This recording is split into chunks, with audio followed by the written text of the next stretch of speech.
En Galicia, a hiperdigitalización da sociedade levouse ás aulas sen atender á pegada ambiental nin aos prexuizos na saúde, a aprendizaxe e a privacidade de nenos e nenas. O coñecemento científico actual alerta das alteracións da saúde mental e física, dun uso excesivo das adictóxenas pantallas e do seu inicio precoz, así como das súas implicacións negativas no desenvolvemento cerebral e no eido académico e da aprendizaxe. Asociacións de pediatría, como a sueca, solicitan eliminar as ferramentas digitais en preescolar e limitar o seu uso en primaria e secundaria para primar a interrelación non digital na aula entre profesorado e alumnado.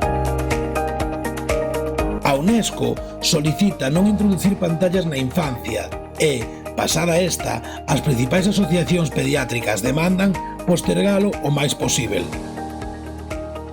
Ademais, cando a conexión na aula é sen cable, o alumnado está exposto de balde á contaminación electromagnética de redes wifi industriais de alta capacidade.